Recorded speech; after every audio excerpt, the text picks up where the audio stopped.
Today I am doing day 5 of our Tasmanian adventure with Fun Tassie Tours. Our first stop was the famous Beaconsfield Gold Mine Heritage Centre. We then had to make a tough decision between visiting the Seahorse World or the Platypus House. We eventually picked the Platypus House, and we were not disappointed. We saw these fascinating creatures up close and learnt about their habits and habitat. And we weren't going to miss out on seeing the Seahorse World, so we came back on our own. On another video, we will show you that. As a creature that calls creeks and rivers home, platypus have a unique adaptation that allows them to thrive in their aquatic environment.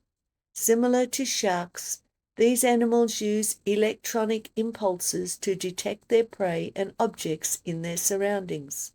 Their bill is flexible and rubbery, allowing them to dig up food from riverbeds, while also being highly sensitive thanks to the electroreceptors that detect electrical signals given off by moving prey. Platypus are completely carnivores and mostly feed on invertebrates like swimming beetles, insect larvae, tadpoles, and worms. They have been known to eat yabbies too. They don't have teeth, but instead use a grinding plate to mash the gravel, stones, and food, which they scoop up with their prey and store in cheek pouches before bringing it to the surface to eat.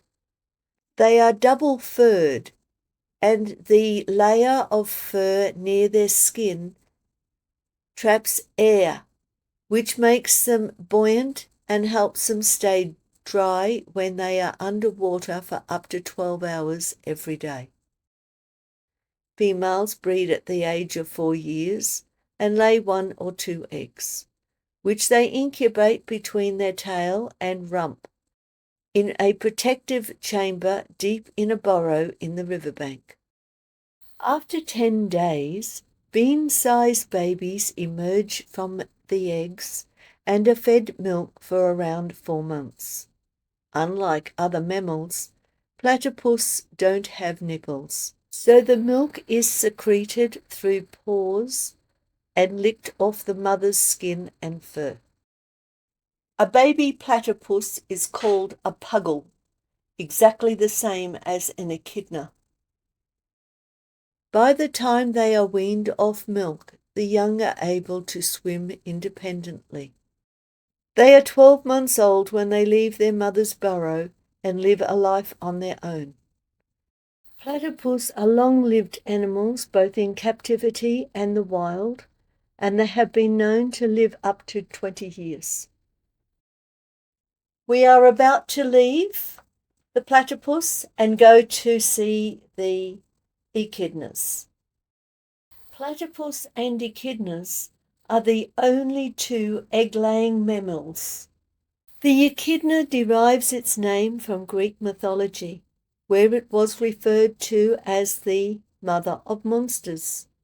This toothless wonder boasts a sticky tongue and unique pads on the roof of its mouth, which aid in breaking down its referred diet of ants, white ants, termites, worms, and insect larvae.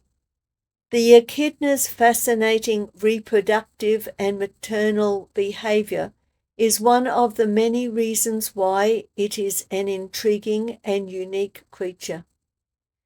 She lays her egg in a special backward-facing pouch. This is to protect the baby echidna from the earth moving that mother does to locate her termites for her meal. The egg hatches in 7 to 10 days, and the baby will stay in the pouch for about 7 weeks. The baby is called a puggle. During that time, the puggle will receive milk from special glands called milk patches. They also do not have teats.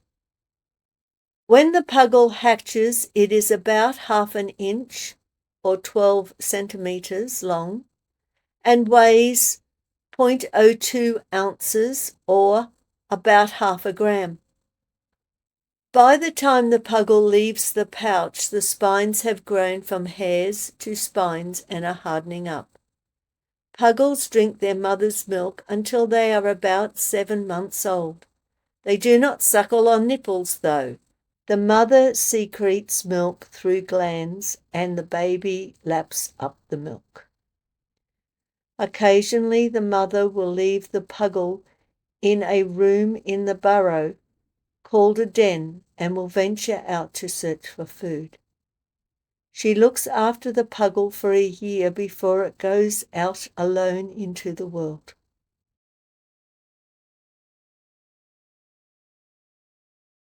The claws on the echidna's hind legs are curved backwards to help them dig.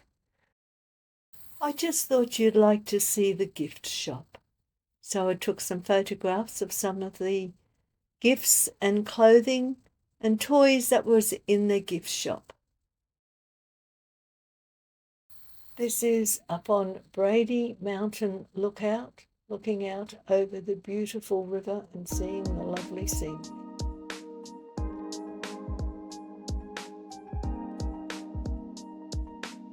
Next we head off to the Lowhead Lighthouse.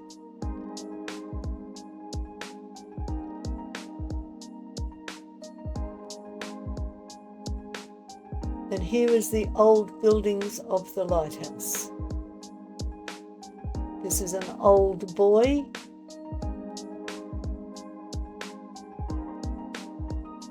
More scenery around the lighthouse.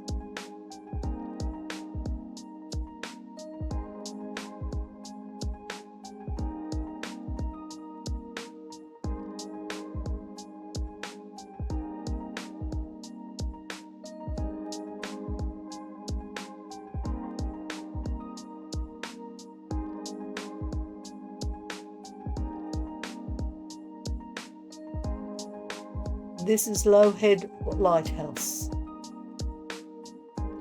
Time to get back onto the bus again, and we are off to see some more beautiful tree carvings, this time by the renowned artist Eddie Freeman.